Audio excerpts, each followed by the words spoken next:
నమస్కారం. ఈరోజు మనం చాలామంది ఎదుర్కొంటున్న ఒక ముఖ్యమైన సమస్య గురించి కొంచెం లోతుగా మనసు విప్పి మాట్లాడుకుందాం. థైరాయిడ్, పీసీఓఎస్, ఇంకా ఎంత ప్రయత్నించినా తగ్గని బరువు. ఈ మాటలు వినగానే చాలామందికి వాళ్ళ జీవితంలో ఎన్నో ఏళ్లుగా పడుతున్న కష్టం, పడుతున్న బాధ గుర్తొచ్చుంటుంది. ఎన్నో ఆశలతో మొదలుపెట్టి, ఎన్నో మందులు వాడి, ఎన్నో రకాల డైట్లు చేసి, చివరికి ఫలితం కనపడక మనమీద మనకే నమ్మకం పోయి, పూర్తిగా అలిసిపోయి ఉంటారు. ఈరోజు మనం మాట్లాడుకునేది ఆ నిస్సహాయత నుంచి బయటపడటానికి ఒక దారి వెతకడం గురించి. మన శరీరాన్ని ఒక శత్రువులా కాకుండా ఒక మిత్రుడిలా అర్థం చేసుకుని దాన్ని ఎలా బాగు చేసుకోవాలో ఒక స్పష్టమైన మార్గాన్ని చూపించడం కోసమే ఈ వివరణ. ఒక్కసారి ఆలోచించండి. ప్రతిరోజూ పొద్దున్నే లేవగానే మర్చిపోకుండా థైరాయిడ్ టాబ్లెట్ వేసుకుంటున్నారు. డాక్టర్ చెప్పారని పీసీఓఎస్ కోసం మందులు కూడా వాడుతున్నారు. యూట్యూబ్లో చూసో ఎవరో చెప్పారనో కీటో అని, ఇంటర్మిటెంట్ ఫాస్టింగ్ అని ఎన్నో రకాల డైట్లను కూడా చాలా శ్రద్ధగా అన్నీ చూసుకుని మరీ చేస్తున్నారు. అయినా సరే నెలలు గడుస్తున్నా, సంవత్సరాలు గడుస్తున్నా బరువు ఎందుకు ఆ ఒక్క అంగుళం కూడా తగ్గట్లేదు? నెలసరి ఎందుకు ఇంకా సరిగ్గా రావడం లేదు? జుట్టు రాలడం ఎందుకు ఆగట్లేదు? రోజంతా ఎందుకింత నీరసంగా, మెదడు పనిచేయనట్టు, ముద్దుబారినట్టుగా అనిపిస్తుంది? ఈ ప్రశ్నలు రోజూ మనసుని తొలిచేస్తూనే ఉంటాయి కదా. ఈ నిస్సహాయత, ఈ చిరాకు చాలా అంటే చాలా సహజం. ఎందుకంటే తప్పు మనం వేసుకుంటున్న మందులలోనో లేదా మనం చేస్తున్న డైట్లోనో మాత్రమే లేదు. అసలు సమస్య ఇంకా చాలా లోతుగా మన శరీర వ్యవస్థలోనే పాతుకుపోయుంది. ఇక్కడే మనం జీవితాంతం గుర్తుపెట్టుకోవలసిన ఒక ముఖ్యమైన సూత్రముంది. లక్షణాన్ని కాదు, వ్యవస్థను బాగుచేయండి. మనం సాధారణంగా ఏం చేస్తాం? తలనొప్పి వస్తే ఒక పెయిన్ కిల్లర్ వేసుకుంటాం. అంతేకాని ఆ తలనొప్పి ఎందుకొచ్చింది? నిద్ర సరిపోలేదా? ఒత్తిడి ఎక్కువగా ఉందా? డీహైడ్రేషన్ వల్ల వచ్చిందా అని ఆలోచించాం.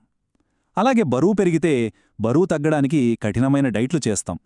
జుట్టు రాలితే దానికి ఖరీదైన నూనెలు, షాంపూలు వాడతాం. మొటిమలు వస్తే వాటికి రకరకాల క్రీములు రాస్తాం. ఇవన్నీ కేవలం లక్షణాలు. అంటే మన కారు డాష్బోర్డ్ మీద వెలిగే వార్నింగ్ లైట్ల లాంటివి. ఆ లైట్ వెలుగుతోందని దాన్ని పగలగొట్టాం కదా, ఇంజన్లో ఏం సమస్య చెక్ చేస్తాం. అలాగే ఈ లక్షణాలు మన శరీరం లోపల ఏదో వ్యవస్థ సరిగ్గా లేదని చెప్పడానికి మనకిచ్చే సంకేతాలు. మనం ఆ సంకేతాలను అణిచివేయడానికి చూస్తున్నాం కానీ ఆ సంకేతాలు ఎందుకొస్తున్నాయో ఆ మూల కారణాన్ని వెతకడం లేదు. ఆ మూల కారణమే మన శరీర సిస్టమ్. సరే, ఇప్పుడా సిస్టమ్ గురించి కొంచెం వివరంగా, నెమ్మదిగా తెలుసుకుందాం. అసలు ఆ మూల కారణాన్ని ఎలా కనుక్కోవాలి? చాలామంది థైరాయిడ్ సమస్యను ఒక జబ్బుగా, పీసీఓఎస్ని ఇంకొక సమస్యగా, బరువు పెరగడాన్ని మరో సమస్యగా చూస్తారు. థైరాయిడ్ కోసం ఎండోక్రినాలజిస్ట్ దగ్గరకి, పీసీఓఎస్ కోసం గైనకాలజిస్ట్ దగ్గరకి, బరువు కోసం డైటీషియన్ దగ్గరకి, ఇలా ముగ్గురు వేర్వేరు నిపుణుల దగ్గర కూడా వెళ్తారు. కాని నిజమేంటంటే ఈ మూడు సమస్యలు వేర్వేరు కానే కావు. అవి ఒకే చెట్టు యొక్క మూడు వేరువేరు కొమ్మలు లాంటివి. ఆ చెట్టు వేరు లోపల పురుగుపట్టి దానికి సరైన పోషణ అందనప్పుడు ఆ ప్రభావం అన్ని కొమ్మలమీద, ఆకులమీద కనిపిస్తుంది. మనం కొమ్మలకు మందు పూయడం కాదు, ఆ వేరుని బాగుచెయ్యాలి. అంటే సమస్య ఈ వేర్వేరు లక్షణాలలో లేదు. అసలు సమస్య మన శరీరం పనిచేసే విధానంలో, దాని కోర్ ఆపరేటింగ్ సిస్టంలో వచ్చిన ఒక పెద్ద అసమతుల్యత. ఒక చిన్న ఉదాహరణతో దీన్నింకా బాగా అర్థం చేసుకుందాం. మనింట్లో గోడ తడిగా, పాచిపట్టి ఉందనుకోండి. మనమేం చేస్తాం? పండగ వస్తోందని దానిమీద సున్నం వేస్తాం, లేదా మంచి పెయింట్ వేస్తాం. కొన్ని రోజులకు మళ్ళీ ఆ తేమ బయటికి వచ్చి పెయింట్ అంతా ఉబ్బిపోతుంది. మళ్ళీ పెయింట్ వేస్తాం. ఇలా ఎన్నిసార్లు చేసినా సమస్య శాశ్వతంగా తీరదు. పైగా మన డబ్బు, సమయం, శ్రమ వృధా. ఎందుకంటే సమస్య గోడమీద లేదు, గోడ లోపల ఉన్న నీళ్ల పైపెక్కడో లీకవుతోంది. ఆ లీకును బాగు చేయకుండా పైన ఎన్నిసార్లు పెయింట్ వేసినా అది కేవలం తాత్కాలిక ఉపశమనమే. మన శరీరంలో కూడా సరిగ్గా ఇదే జరుగుతోంది. బరువు పెరగడం, జుట్టు రాలడం, నీరసం, ఇవన్నీ ఆ గోడమీద తేమలాంటివి. లోపల హార్మోన్ల వ్యవస్థ అనే పైప్లైన్లో ఒక లీకుంది. దాన్ని మనం గుర్తించి దాన్ని సరిచెయ్యాలి. మరి మన శరీరంలో ఆ లీకవుతున్న పైపులు ఏవి? అవే మన హార్మోన్లు. మన శరీరం ఒక అద్భుతమైన, సంక్లిష్టమైన యంత్రం. ఈ యంత్రాన్ని నడిపించేవి, ఒకదానితో ఒకటి మాట్లాడించేవి ఈ హార్మోన్లే. అవి మన శరీరంలో తిరుగుతూ ఉండే మెసెంజర్ల లాంటివి. ఒక ఆర్కెస్ట్రాలో ఎన్నో వాయిద్యాలున్నట్టు మన శరీరంలో ఎన్నో హార్మోన్లుంటాయి. అవన్నీ ఒకదానితో ఒకటి శృతి కలిపి పనిచేస్తేనే ఆరోగ్యమనే అద్భుతమైన సంగీతం వస్తుంది. దీన్ని మనం ఒక హార్మోన్ల వల్ల లేదా హార్మోన్ వెబ్ అని పిలుచుకోవచ్చు. ఈ వలలో కొన్ని ముఖ్యమైన ఆటగాళ్లున్నారు. వాళ్ల మధ్య ఉన్న సంబంధాన్ని, వాళ్ల సంభాషణను మనం అర్థం చేసుకుంటే మన సమస్యకు సగం పరిష్కారం అక్కడే దొరికినట్లే. ఈ హార్మోన్ల ఆర్కెస్ట్రాలో మొదటి అతి ముఖ్యమైన ఆటగాడు మన థైరాయిడ్ గ్రంథి. ఇది మన గొంతు దగ్గర ఉంటుంది. దీన్ని మన శరీరం యొక్క మెటబాలిజం కంట్రోల్ రూమ్ అని చెప్పొచ్చు. అంటే మన ఇంట్లో ఏసీ టెంపరేచర్ని సెట్ చేసే థర్మోస్టాట్ లాంటిది. మన శరీరం ఎంత వేగంగా శక్తిని ఖర్చు చేయాలి, ఎంత నెమ్మదిగా చేయాలి, మన గుండె ఎంత వేగంగా కొట్టుకోవాలి, మన ఆలోచనలు ఎంత చురుకుగా ఉండాలి, మన జీర్ణ వ్యవస్థ ఎంత సమర్థవంతంగా పనిచేయాలి, ఇలా ప్రతి పని యొక్క వేగాన్ని నియంత్రించేది ఈ థైరాయిడ్ హార్మోన్లే. ఇది మన కారులోని యాక్సిలరేటర్ లాంటిది. అది సరిగ్గా పనిచేస్తే ప్రయాణం సాఫీగా, హాయిగా సాగుతుంది. అది స్లో అయితే, అంటే హైపోథైరాయిడ్ ఉంటే బరువు పెరగడం, మలబద్ధకం, నీరసం, డిప్రెషన్ వంటి సమస్యలతో మొత్తం సిస్టమ్ నెమ్మదిస్తుంది. ఇక రెండవ ముఖ్యమైన ఆటగాడు ఇన్సులిన్.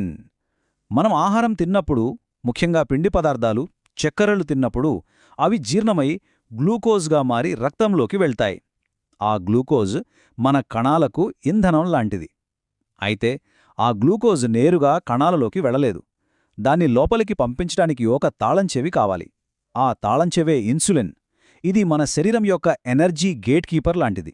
రక్తంలో ఉన్న చక్కెరను కణాలకు ఇంధనంగా పంపించాలా, లేక దాన్ని కొవ్వుగా మార్చి భవిష్యత్ అవసరాల కోసం మన పొట్ట, నడుము చుట్టూ దాచిపెట్టాలా అని నిర్ణయించేది ఇదే.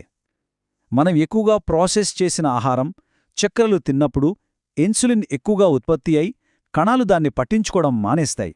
దీన్నే ఇన్సులిన్ రెసిస్టెన్స్ అంటారు. అప్పుడు ఆ చక్కెరంతా కొవ్వుగా మారిపోతుంది.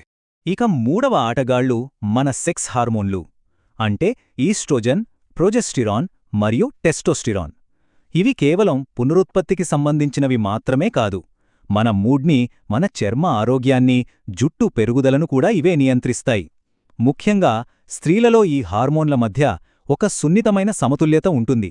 నెలలో ఒక్కో సమయంలో ఒక్కో హార్మోన్ ప్రబలంగా ఉంటుంది.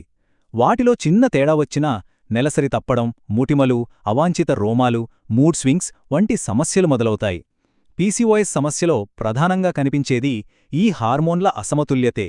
అండాశయాలు ఎక్కువ టెస్టోస్టిరాన్ ఉత్పత్తి చేయడం వల్ల ఈ సమస్యలు వస్తాయి. ఇప్పుడు అసలైన అత్యంత కీలకమైన విషయమేంటంటే, ఈ 3 రకాల హార్మోన్లు వేర్వేరు డిపార్ట్మెంట్లలో పనిచేయవు. అవన్నీ ఒకదానితో ఒకటి చాలా బలంగా ముడిపడుంటాయి. ఒకదాంట్లో తేడా వస్తే దాని ప్రభావం మిగతా వాటి మీద ఖచ్చితంగా పడుతుంది. దీన్నే డామినో ఎఫెక్ట్ అంటారు. ఒక డామినోను పడేస్తే దాని వెనుకున్నవన్నీ వరుసగా పడిపోతాయి కదా, అలాగనమాట. ఉదాహరణకు, మనం ఎక్కువగా ఒత్తిడికి గురై సరిగ్గా తినకపోవడం వల్ల ఇన్సులిన్ ఎక్కువగా ఉందనుకోండి. ఆ అధిక ఇన్సులిన్ నేరుగా మన అండాశయాలను ప్రభావితం చేసి టెస్టోస్టెరైన్ వంటి పురుష హార్మోన్లను ఎక్కువ చేస్తుంది. దీనివల్ల పీసీఓఎస్ లక్షణాలు పెరుగుతాయి. అదే సమయంలో ఈ అధిక ఇన్సులిన్ మన థైరాయిడ్ హార్మోన్ల మార్పిడిని అడ్డుకుంటుంది. దానివల్ల థైరాయిడ్ పనితీరు కూడా నెమ్మదిస్తుంది. చూసారా, సమస్య మొదలైంది బహుశా మనం తినే ఆహారం, మన ఒత్తిడితో. అది ఇన్సులిన్ను దెబ్బతీసిందే. దాని ప్రభావం పీసీఓఎస్ రూపంలో, థైరాయిడ్ సమస్య రూపంలో బయటపడింది. అందుకే ఈ మూడింటినీ కలిపి ఒకే సిస్టంగా చూడాలి. ఈ హార్మోన్ల గొలుసుకట్టు ప్రభావాన్ని, ఈ డామినో ఎఫెక్ట్ని ఇంకా బాగా అర్థం చేసుకోవడానికి ఒక నిజ జీవితానికి చాలా దగ్గరగా ఉండే ఉదాహరణ తీసుకుందాం. శ్రేవణి కథ. ఇది కేవలం శ్రేవణి కథ కాదు. ఈ రోజుల్లో నగరాల్లో ఉద్యోగాలు చేస్తూ ఎన్నో ఆశలతో, ఆశయాలతో ముందుకు వెళుతున్న చాలామంది అమ్మాయిల కథ. ఈ కథ ద్వారా మన జీవనశైలి, మన రోజువారీ అలవాట్లు మన హార్మోన్లను ఎంత బలంగా, ఎంత నిశ్శబ్దంగా ప్రభావితం చేస్తాయో చూద్దాం. శ్రావణి వయసు 32 ఏళ్లు. ఒక పెద్ద సాఫ్ట్వేర్ కంపెనీలో టీం లీడ్గా పనిచేస్తుంది. రోజూ ఆఫీస్లో టార్గెట్లు, డెడ్లైన్లు, మీటింగ్లతో క్షణం తీరిక ఉండదు. ఉదయం హడావిడిగా బ్రేక్ఫాస్ట్ మానేసి ఒక కప్పు కాఫీ తాగి ఆఫీస్కు పరుగులు తీయడం, మధ్యాహ్నం కూడా ల్యాప్టాప్ చూస్తూనే ఏదో ఒకటి తినేయడం. ఇంటికి వచ్చేసరికి రాత్రి 9-10 అవుతుంది. ఇంటికి వచ్చాక కూడా అమెరికా టీంతో కాల్స్ ఉండటంతో రాత్రి 11-12 గంటల వరకు ల్యాప్టాప్లోనే పని. నిరంతరం ఒత్తిడి, నిద్రపోవడానికి కూడా సరైన సమయం ఉండదు. ఇదే ఆమె దినచర్యగా మారిపోయింది. గత 6-7 నెలలుగా శ్రావణి కొన్ని సమస్యలతో బాధపడుతోంది. నెలసరి 2-3 నెలలకొకసారి వస్తోంది, వచ్చినా సరిగ్గా అవ్వడం లేదు. ఎంత వాకింగ్ చేసినా, జిమ్కెళ్ళినా పొట్ట దగ్గర కొవ్వు మాత్రం తగ్గడం లేదు. వేసుకున్న డ్రెస్లు టైట్ అవుతున్నాయి. స్నానం చేసినప్పుడు దువ్వెన నిండా జుట్టు వస్తోంది. అది చూసి చాలా భయమేస్తోంది. వీటన్నిటితో పాటు ఎప్పుడూ నీరసంగా, ఏ పనిమీద శ్రద్ధ పెట్టలేనట్టుగా ఉంటోంది. డాక్టర్ దగ్గరికి వెళ్తే కొన్ని రక్త పరీక్షలు చేసి టీఎస్హెచ్ లెవెల్ కొంచెం ఎక్కువగా ఉంది, బార్డర్ లైన్ హైపోథైరాయిడ్ అని చెప్పారు. డాక్టర్ ఆ రిపోర్ట్లు చూసి, మీకు పీసీఓఎస్ లక్షణాలు కనపడుతున్నాయి, థైరాయిడ్ కూడా కొంచెం నెమ్మదిగా పనిచేస్తోంది, ఈ మందులు వాడండి, కొంచెం బరువు తగ్గండి, అన్నీ సెట్ అవుతాయని చెప్పారు. శ్రావణి మందుల వాటం మొదలుపెట్టింది. కానీ ఇక్కడ మనం ఒక్క క్షణం ఆగి ఆలోచించాల్సిందేంటంటే, ఆ డాక్టర్ రిపోర్ట్లో ఉన్న నంబర్లను చూశారు. కాని ఆ నంబర్ల వెనకున్న మనిషి జీవితాన్ని, ఆమె జీవనశైలిని పూర్తిగా అర్థం చేసుకునే ప్రయత్నం జరగలేదు. కొన్ని చాలా ముఖ్యమైన ప్రశ్నలు అక్కడ అడగడం మర్చిపోయారు, లేదా ఆ కోణంలో ఆలోచించే సమయం వారికి లేకపోయి ఉండొచ్చు. ఇంతకీ ఆ ప్రశ్నలేమై ఉంటాయి? ఆ ప్రశ్నలు ఇవే: శ్రావణి రోజు ఎన్ని గంటలు నిద్రపోతోంది? ఆమె జీవితంలో ఒత్తిడి ఏ స్థాయిలో ఉంది? ఆఫీస్లో, ఇంట్లో ఆమెపై ఎంత ఒత్తిడి ఉంది? ఆమె భోజనం సరైన సమయానికి చేస్తుందా, లేక పూటలు దాటవేస్తోందా? అసలు ఏం తింటోంది? ఈ ప్రశ్నలకు వచ్చే సమాధానంలోనే అసలు సమస్య యొక్క మూలం దాగి ఉంది. ఆమె లక్షణాలకు అసలు కారణం ఆమె జీవనశైలే. నిద్రలేమి, అధిక ఒత్తిడి, సరైన సమయానికి సరైన ఆహారం తినకపోవడం, ఈ మూడూ కలిసి ఆమె హార్మోన్ల వ్యవస్థ అనే సున్నితమైన ఆర్కెస్ట్రాను పూర్తిగా శృతి తప్పేలా చేశాయి. మన జీవనశైలి ఎలా ఉన్నప్పుడు, అంటే నిరంతరం ఒత్తిడి, నిద్రలేమితో గడిపినప్పుడు, మన శరీరం దాన్ని ఒక అత్యవసర పరిస్థితి లేదా ఎమర్జెన్సీ మోడ్గా భావిస్తుంది. మన మెదడుకి ఇప్పటికీ ఆఫీస్ డెడ్లైన్కి, అడవిలో పులి తరుముకొస్తున్నదానికి తేడా తెలీదు. రెండింటినీ ప్రాణాపాయంగానే చూస్తుంది. అప్పుడు కార్టిసాల్ అనే స్ట్రెస్ హార్మోన్ను విపరీతంగా విడుదల చేస్తుంది. ఈ కార్టిసాల్ మన శరీరానికి ఒకే ఒక సందేశాన్నిస్తుంది: ప్రమాదం ముంచుకొస్తోంది, యుద్ధానికి సిద్ధంగా ఉండు, భవిష్యత్తు కోసం శక్తిని దాచిపెట్టు, కొవ్వును నిల్వచేయి, ముఖ్యంగా పొట్ట చుట్టూ. జీర్ణక్రియ, పునరుత్పత్తి వంటి అనవసరమైన పనులన్నింటినీ ప్రస్తుతానికి ఆపేయి. ఈ అనవసరమైన పనుల జాబితాలో జీవక్రియ, మెటబాలిజం మరియు పునరుత్పత్తి వ్యవస్థ, రీప్రొడక్టివ్ సిస్టమ్ మొదటి స్థానంలో ఉంటాయి.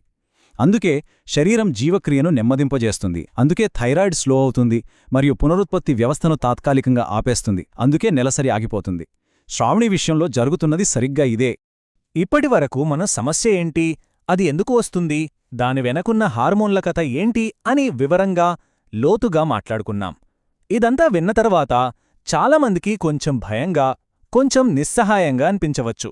అయ్యో, నా జీవితం కూడా ఇలాగే ఉంది, మరి నేనిప్పుడు ఏం చెయ్యాలి అనే ప్రశ్న సహజంగానే వస్తుంది. కాని కంగారపడాల్సిన అవసరం లేదు. దీనికి సమాధానంగా ఏవో కష్టమైన, ఆచరణకు సాధ్యం కాని ప్లాన్లు కాకుండా, మన రోజువారీ జీవితంలో చిన్న చిన్న మార్పులు చేసుకుంటూ మన సిస్టమ్ను ఎలా ప్రేమగా తిరిగి నిర్మించుకోవాలో చెప్పే ఒక సులభమైన 5 అంచెల ప్రణాళికను ఇప్పుడు చూద్దాం. మన సిస్టమ్ను బాగుచేయడానికి 5R అనే ఒక సులభమైన ఫ్రేమ్వర్క్ను చూద్దాం. ఇది ఏదో పెద్ద నియమాల జాబితా కాదు. మనల్ని మనం ప్రేమగా చూసుకోవడానికి, మన శరీరంతో స్నేహం చేయడానికి ఒక దారి. మొదటిది మన నిద్రను సరిచేసుకోవడం, రీసెట్ స్లీప్. రాత్రి 7 నుంచి 8 గంటల గాఢమైన నిద్ర మన హార్మోన్లకు చేసే అతి పెద్ద మేలు. రెండవది, మన జీవితంలో ఒత్తిడిని పూర్తిగా తీసేయలేం, కానీ దాని తీవ్రతను తగ్గించుకోవడం, రెడ్యూస్ స్ట్రెస్. మూడోది, మనం ఏం తింటున్నామనే దానికన్నా ఎప్పుడూ ఎలా తింటున్నామనే మన ఆహారపు అలవాట్లను బాగుచేసుకోవడం, రిపేర్ ఫుడ్ ప్యాటర్న్స్. నాలుగవది, ప్రాసెస్ చేసిన ఆహారం, కెమికల్స్ రూపంలో మన శరీరంపై పడుతున్న అనవసరమైన భారాన్ని తగ్గించడం, రిమూవ్ టాక్సిన్ లోడ్. చివరగా, అన్నింటికన్నా ముఖ్యమైనది, ఇన్ని సంవత్సరాలుగా మన శరీరంతో పోగొట్టుకున్న నమ్మకాన్ని, బంధాన్ని తిరిగి సంపాదించడం, రీబిల్డ్ బాడీ ట్రస్ట్. ఈ 5 అడుగులు మనల్ని సంపూర్ణ ఆరోగ్య మార్గంలో నెమ్మదిగా, స్థిరంగా నడిపిస్తాయి. ఈ 5R ప్లాన్ను పాటించే ముందు మన ఆలోచనా విధానంలో, మన దృక్పథంలో ఒక ముఖ్యమైన మార్పు తీసుకురావాలి. పాత పద్ధతిలో మనం కేవలం బరువు కాంటా మీద కనపడే నంబర్ల మీదే దృష్టి పెట్టేవాళ్లం. రోజూ పొద్దున్నే బరువు చూసుకుంటూ ఒక 100 గ్రాములు తగ్గినా పెరిగినా ఆందోళన పడేవాళ్లం. కాని కొత్త పద్ధతిలో మనం మన శక్తి స్థాయిల మీద దృష్టి పెట్టాలి. పొద్దున్న లేవగానే ఉత్సాహంగా అనిపిస్తోందా, రోజంతా నీరసం లేకుండా చురుకుగా ఉండగలుగుతున్నామా అనేవి ముఖ్యం. పాత పద్ధతిలో మన శరీరంతో రోజూ యుద్ధం చేసేవాళ్లం. అది బరువు పెరిగిందని దాన్ని తిట్టుకునేవాళ్లం, కఠినమైన వ్యాయామాలతో, ఆహార నియమాలతో శిక్షించేవాళ్లం. కొత్త పద్ధతిలో మన శరీరంతో ఒక భాగస్వామ్యం ఏర్పరచుకోవాలి. అది మన శత్రువు కాదు, మన ప్రాణ స్నేహితుడు. పాత పద్ధతిలో మొటిమా వస్తే క్రీం రాశాం, బరువు పెరిగితే మాత్ర వేశాం, అలా లక్షణాలను ట్రీట్ చేసేవాళ్లం. కాని కొత్త పద్ధతిలో మనం మొత్తం సిస్టమ్నే, ఆ సమస్య యొక్క మూలాన్నే బాగుచేస్తున్నాం. ఈ మార్పు చాలా చాలా అవసరం. ఈ ప్రయాణంలో మన గుర్తుంచుకోవలసిన అతి ముఖ్యమైన విషయం, మన శరీరాన్ని ఒక ప్రాజెక్ట్లా కాకుండా ఒక భాగస్వామిలా చూడటం. 3 నెలల్లో 10 కేజీలు తగ్గాలి అనేది ఒక ప్రాజెక్ట్, దానికొక డెడ్లైన్ ఉంటుంది. ఆ డెడ్లైన్ తర్వాత మళ్లీ పాత అలవాట్లోకి వెళ్ళిపోతాం. కాని ఆరోగ్యమనేది జీవితకాల భాగస్వామ్యం. మన భాగస్వామితో మనం ఎలా ప్రేమగా, ఓపికగా ఉంటామో, మన శరీరంతో కూడా అలాగే ఉండాలి. మన శరీరం మనతో మాట్లాడటానికి నిరంతరం ప్రయత్నిస్తూ ఉంటుంది. ఆకలి, నిద్ర, నీరసం, నొప్పి ఇవన్నీ అది మనతో మాట్లాడే భాష. దాని మాట వినడం మనం నేర్చుకోవాలి. మన ముందున మార్గం కష్టమైనది కాదు, కాస్త ఓపికతో, ప్రేమతో మనల్ని మనం చూసుకునే మార్గం. మన లక్ష్యం పాడైపోయిన యంత్రాన్ని బాగుచేయడం కాదు, మన శరీరంతో మనం కోల్పోయిన ఆత్మీయ బంధాన్ని తిరిగి నిర్మించుకోవడం. అది మన మాట వింటుంది, మనం దాని మాట వినాలి. దానికి ఏం కావాలో అర్థం చేసుకుని దానికి సహకరించాలి. దానికి హాని చేసే పనులు అంటే సరిగ్గా నిద్రపోకపోవడం, చెత్త ఆహారం తినడం వంటివి మానేయాలి. ఈ భాగస్వామ్యం బలపడినప్పుడు ఆరోగ్యం దానంతట అదే ఒక సహజమైన ఫలితంగా వస్తుంది. బరువు తగ్గడం, నెలసరి సరిగ్గా రావడం, చర్మం మెరవడం ఇవన్నీ ఆ భాగస్వామ్యం బలపడినప్పుడు మనకు లభించే బహుమతులు. ఇదంతా విన్న తర్వాత ఓహ్, ఇన్ని మార్పులు నేను ఒక్కసారిగా చేయగలనా, ఎక్కడ మొదలుపెట్టాలి అని కొంచెం భయంగా, కొంచెం కంగారుగా అనిపించవచ్చు కదా. అయితే ఒక్క విషయం గుర్తుంచుకోండి, ఎవరూ అన్నీ ఒకేసారి మార్చాల్సిన అవసరం లేదు. అలా చేస్తే ఒత్తిడి పెరిగి మళ్ళీ మొదటికే వస్తాం.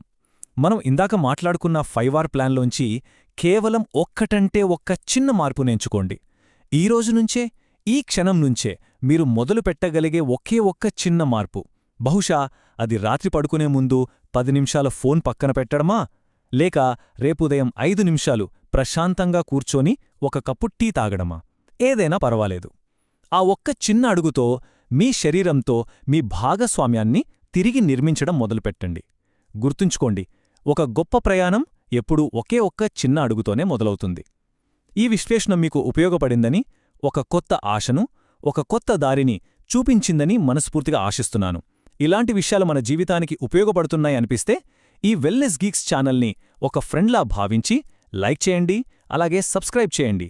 మీకు ఇన్ఫర్మేషన్ నచ్చితే షేర్ చేయండి. ఈ వీడియోలో మీకు బాగా నచ్చిన విషయం కామెంట్ చేయండి.